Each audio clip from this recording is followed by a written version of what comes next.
Hello everyone, welcome to Daffodil Learning Channel. இன்னைக்கு நம்ம type 3 problems of kinematics பார்க்க போறோம். டாபிக் வந்து finding average speed and finding average velocity. So இது வந்து ரொம்ப காமனான டைப். ஸோ average speed ஓட ஃபார்முலா என்னன்னா total distance divided by total time taken to cover that particular distance. Average velocity ஓட formula total displacement divided by total time.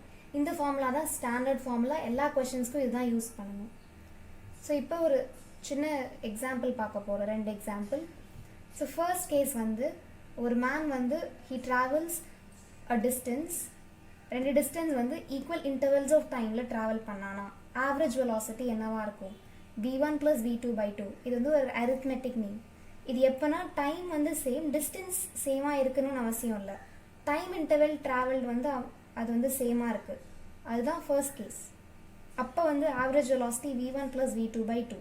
இந்த இதை ஞாபகம் வச்சுக்கோங்க, இருந்தால் ஈஸியாக போட்டுடலாம் எக்ஸாமில். நெக்ஸ்ட் வந்து ஒரு மேன் வந்து ஹீ ட்ராவல்ஸ் ஈக்குவல் டிஸ்டன்சஸ், ஆனால் டைம் வந்து ஈக்குவல் இன்டர்வல்னு சொல்ல முடியாது. ஓகேவா? ஹாஃப் டிஸ்டன்ஸ் t1 டைம்லேயும் அடுத்த ஹாஃப் டிஸ்டன்ஸ் வந்து t2 டைம்லேயும் கொடுப்பாங்க.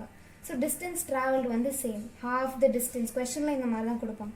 ஒரு கொஸ்டின் எக்ஸாம்பிளுக்கு சொல்கிறேன். ஒரு particle travels first half distance with speed v1 and second half distance with speed v2. Find the average speed during his journey கேட்பாங்க. ஸோ அப்போ என்ன பண்ணுவோன்னா இதுதான் அதோட ரிசல்ட், 2v1 v2/v1 + v2. இப்படி தான் ஆவரேஜ் ஸ்பீட் ஒரு ஆவரேஜ் வெலாசிட்டி கண்டுபிடிப்போம். இங்கே டிஸ்டன்ஸும் டிஸ்பிளேஸ்மெண்ட்டும் சேம் தான். ஸோ ஆவரேஜ் ஸ்பீடும் ஆவரேஜ் வெலாசிட்டி ஒன்று தான். ஸோ இங்கேயும் அதே மாதிரி தான். For example, if a particle travels with speed v1 in first half timeனு சொல்லியிருப்பாங்க. நெக்ஸ்ட் ஹாஃப் டைமில் அடுத்த டிஸ்டன்ஸ் v2 ஸ்பீடில் ட்ராவல் பண்ணுறான். ஃபைண்ட் தி ஆவரேஜ் ஸ்பீடுன்னு கேட்டாங்கன்னா இந்த ரிசல்ட் யூஸ் பண்ணணும். ஸோ டெரிவேஷன் பார்க்கலாம். அதாவது நான் எப்போதும் சொன்னல, இந்த ரெண்டு ஃபார்முலாவும் இந்த பர்டிகுலர் கேஸுக்கு தான் இட் இஸ் ஆப்ளிகபிள். ஸோ ஜென்ரலாக இந்த ரெண்டு ஃபார்முலா தான் யூஸ் பண்ணுவோம். ஸோ இது எப்படி இதில் யூஸ் பண்ணலான்னு பார்க்கலாம். So for first case, okay, இது 1ன்னு வச்சுக்கலாம்.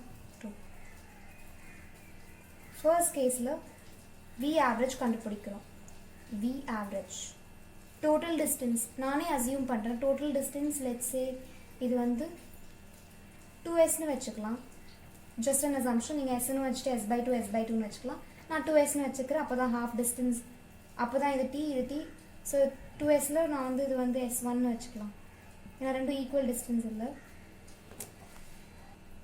ஸோ 2sன்னு எடுக்க வேணாம், s1 s2. ஏன்னா நம்ம வந்து ஈக்குவல் டிஸ்டன்ஸ் இல்லைல்ல, இங்கே equal time. Okay, so s1 s2ன்னு வச்சுக்கலாம். ஓகே, ஸோ ஆவரேஜ் ஸ்பீடோட ஃபார்முலா ஆர் ஆவரேஜ் வெலாசிட்டி, ரெண்டும் டிஸ்டன்ஸும் டிஸ்பிளேஸ்மெண்ட்டும் சேர்ந்து தான் நான் இப்போ ஆவரேஜ் ஸ்பீட் கண்டுபிடிக்கிறேன். ஓகே, ஸோ ஆவரேஜ் ஸ்பீடோட formula total distance s1 + s2 divided by 2t. Total time t + v. ஆனால் கொஷனில் கொடுத்துருக்கிறது வந்து ts1ங்கிற வேரியபிள்ஸ்லாம் கொஷனில் கொடுக்கல. கொஷனில் வெறும் v1 in t interval and v2 in t interval என்ன கொடுத்துருக்காங்க. t கூட கொடுக்கல, நம்ம அசியூம் பண்ண வேரியபிள். ஸோ இது எல்லாத்துக்கும் சப்ஸ்டிடியூட் பண்ணும் கடைசியாக. அதை நீங்கள் ஞாபகம் வச்சுக்கணும். எப்போதும் ஃபைனல் ஆன்சர் வந்து கொடுத்துருக்க வேரியபிள் டேர்ம்ஸில் தான் நீங்கள் பண்ணணும். ஸோ வி ஆவரேஜ் இதுன்னு பண்ணியாச்சு. ஸோ கொடுத்துருக்க வேரியபிள் வெறும் v1 அண்ட் v2 தான். t கொடுக்கல, s1 கொடுக்கல, s2 கொடுக்கல. ஸோ இது எல்லாத்தையும் எலிமினேட் பண்ணும். ஸோ s1 பதிலாக distance is equal to what? Speed multiplied by time. So v1 multiplied by time will give you your s1. s1 is equal to v1 multiplied by time t plus s2 is equal to v2 into t. Time ரெண்டுத்துலையும் same, first half time second half டைம்னு கொடுத்துருக்காங்க. divided by 2t. So இங்கே வந்து common எடுத்திங்கன்னா v1 + v2 divided by 2. t-யும் இந்த t-யும் cancel ஆகிடும். So இதுதான் உங்களோட ஆன்சர் ஃபர்ஸ்ட் பார்ட்க்கு. செகண்ட் பார்ட்டில் ஆவரேஜ் ஸ்பீட் கண்டுபிடிக்கிறதுக்கு total distance by total time பண்ணுறோம். இங்கேயும் அதே மாதிரி தான். போன கொஸ்டினில் எப்படி v1 v2 கொடுத்துருந்தாங்களோ அதே மாதிரி v1 அண்ட் ஹாஃப் டிஸ்டன்ஸில் v1, செகண்ட் ஹாஃப் டிஸ்டன்ஸில் v2 அப்படின்னு தான் கொடுத்துருக்காங்க. எஸ்ங்கிறது நாம் அசியூம் பண்ணது.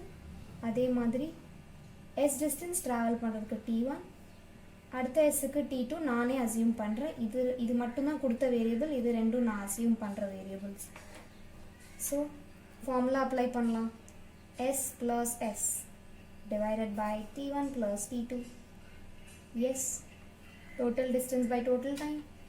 Total distance 2S divided by T1 பதிலா இப்போ நீங்கள் substitute பண்ணணும். Time is equal to distance by speed. Distance வந்து S divided by V1 plus S divided by V2. S common எடுத்துருங்க இங்கேருந்து. So 2 S S cancel ஆகி 1 by V1 plus 1 by V2. So இது இந்த எஸ்ஸும் இந்த எஸ்ஸும் கேன்சல் ஆகிடுச்சு. So நம்மளுக்கு கொடுத்த வேரியபிள் டேர்ம்ஸ்லேயே ஆன்சர் வந்துருச்சு. ஸோ ஃபைனலாக அவங்க ஆன்சர் வந்து 2V1 V2 by V1 plus V2. இதோட எல்சிஎம் எடுத்து மேலே எடுத்துகிட்டு போனீங்கன்னா கிடச்சிடும். இதுதான் உங்களோட செகண்ட் பார்ட்க்கான ஆன்சர். ஆனால் இந்த ரெண்டு ரிசல்ட்டையும் நீங்கள் ஞாபகம் வச்சுக்கோங்க. அடுத்ததான் நம்ம ஒரு கொஸ்டின் பார்க்க போகிறோம். ஸோ கொஸ்டின் என்னென்னா, a boy travels half distance with speed V0, remaining part V1 for half time and V2 for half time. Average speed என்னன்னு கேட்குறாங்க. ஸோ இது வந்து போன கொஸ்டினில் ரெண்டு டைப் சொல்லியிருந்தால ரெண்டுமே கம்பைன் ஆகி இது ஒரு டைப்பாக இருக்குது இந்த கொஸ்டின். இது ரொம்ப இம்பார்ட்டன்ட். ஸோ ஃபர்ஸ்ட் வந்து இந்த மாதிரி கொஸ்டின் கொடுத்தாங்கன்னா லெட்ஸ் ஜஸ்ட் ஸ்கெட்ச் இட். ஸ்கெட்ச்னா ஒரு ஜஸ்ட் ஒரு இது மாதிரி. ஸோ வந்து லெட்ஸ் இது வந்து A B Cன்னு வச்சுக்கலாம். ஓகே, ஸோ ஃபைனல்னு வச்சுக்கலாம். ஸோ F ஸ்டார்டிங் வந்து A B and F. Okay, he travels half distance. So half distanceங்கிறனால நான் வந்து இந்த AB டிஸ்டன்ஸை நான் Sன்னு எடுக்கிறேன். நெக்ஸ்ட் வந்து இந்த BF டிஸ்டன்ஸை Sன்னு எடுக்கிறேன். ஏன்னா half distance வந்து with speed V0 அப்படின்னு கொடுத்துருக்காங்க. ஓகே, half distance 2S தான் total distance. நான் half வந்து S. எஸ், ஸோ அந்த half distance is traveling with speed V0. remaining part V1 for half time and V2 for half time. So டிஸ்டன்ஸும் பாதி. இப்போ இந்த பார்ட்டில் BF ரிமைனிங் பார்ட்னா இந்த ரிமைனிங் பார்ட் BFல V1 for half time. So இதை ரெண்டாக பிரிக்கணும் இப்போ நம்ம. ஸோ இதை நான் Cன்னு வச்சுக்கிறேன். ஓகே, Cங்கிறது அந்த remaining part V1 for half timeனு கொடுத்துருக்காங்களே. ஸோ இது வந்து நான் வந்து V1 அண்ட் இது வந்து V2. இது இந்த ஹாஃப் டைமுக்கு V1, இந்த ஹாஃப் டைமுக்கு V2. ஆவரேஜ் ஸ்பீட் கண்டுபிடிக்கணும். ஓகே, ஸோ இது எப்படி சால்வ் பண்ணணும்னா, ஃபர்ஸ்ட் வந்து ஆவரேஜ் ஸ்பீடுங்கிறது total distance by total time. Total distance 2S, total time கண்டுபிடிக்கணும். ஸோ டோட்டல் டைம்ங்கிறது TAB ப்ளஸ் TBFன்னு பிரிக்கலாம். ஸோ ஃபர்ஸ்ட் வந்து TABங்கிறது TAB என்னன்னு கண்டுபிடிக்கலாம். So TAB is equal to distance upon speed S by V0. இங்கே வந்து கொடுத்துருக்க variable V0, V1, V2. So final ஆன்சரில் V0, V1, V2 டேர்ம்ஸில் தான் இருக்கணும். V average. ஓகே, இந்த S இதெல்லாம் நாம் அசியூம் பண்ணுறது. ஓகே, ஸோ TAB கண்டுபிடிச்சாச்சு. நெக்ஸ்ட் வந்து TBF கண்டுபிடிக்கணும். ஸோ TBF எப்படி கண்டுபிடிக்கணும்? ஸோ TBF எப்படி கண்டுபிடிக்கணும்னா, ஸோ இந்த டிஸ்டன்ஸை மட்டும் இந்த இதை மட்டும் நம்ம அனலைஸ் பண்ணலாம். ஸோ இந்த S distance is equal to speed into time னு தெரியும். So V1 multiplied by TBF by 2னு எழுதலாமா? ஏன்னா half of TBF வந்து V1 டைமில் ட்ராவல் V1 ஸ்பீடில் ட்ராவல் பண்ணுதுன்னு கொடுத்துருக்காங்க. So V1 multiplied by TBF by 2 plus V2 multiplied by TBF by 2. V1 multiplied by அது டோட்டல் டிஸ்டன்ஸுங்கிறது இந்த டிஸ்டன்ஸ் ப்ளஸ் இந்த டிஸ்டன்ஸ். இந்த டிஸ்டன்ஸுங்கிறது V1 multiplied by TBF by 2. ஏன் TBF by 2னா half டைம்னு கொடுத்துருக்காங்க. ஸோ இதோட half time plus V2 multiplied by TBF by 2. So இங்கே வந்து TBFை கண்டுபிடிக்கலாம். ஸோ TBFங்கிறது என்ன வருதுன்னா 2S divided by V1 plus V2. S by V0 வந்து TAB.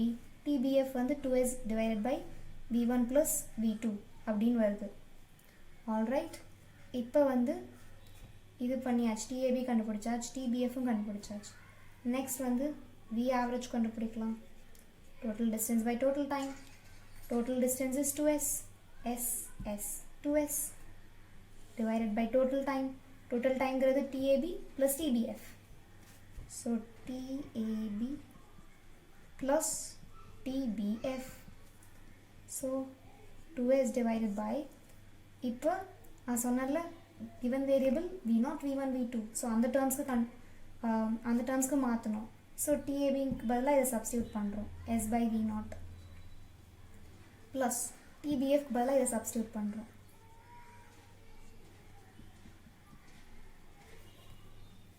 இதை சால்வ் பண்ணால் எப்படி சால்வ் பண்ணலான்னா எஸ்ஸை கேன்சல் பண்ணால் நம்மளுக்கு கொடுத்த வேரியபிள் டேர்ம்ஸ்க்கு கிடைச்சிரும். எஸ் தான் நம்ம அஸ்யூம் பண்ண வேரியபிள் இன்னும் இருக்குது. ஸோ ஃபைனல் ஆன்சர் இன்னும் கிடைக்கல. ஸோ கேன்சல் பண்ணுறேன். இப்போ S cancel. So 1 by v0 plus 2 by v1 plus v2ன்னு வருது. எஸ், இப்போ இதை சால்வ் பண்ணணும். இதுக்கு எல்சிஎம் எடுக்கலாம். 2 divided by v1 plus v2 plus 2v0 divided by v1 plus v2 multiplied by v0. So in the final answer எழுதுறேன் 2v0 v1 plus v2 divided by v1 plus v2 plus 2v0. இதுதான் உங்களோட v average. அதாவது இதை மேலே எடுத்துகிட்டு போயிருக்கேன், அவ்வளோதான். So இதுதான் உங்களோட ஆன்சர். ஆன்சர் பார்க்க காம்ப்ளிகேட்டாக இருந்தாலும் ஸ்டெப்ஸ் ரொம்ப சிம்பிள். டிஏபி டிபிஎஃப் கண்டுபிடிக்கணும், அதை இங்கே சப்ஸ்டியூட் பண்ணணும். சப்ஸ்டியூட் பண்ணி கேன்சல் பண்ணால் இந்த ஆன்சர் வந்துடும். That's it. தேங்க்ஸ் ஃபார் வாட்சிங்.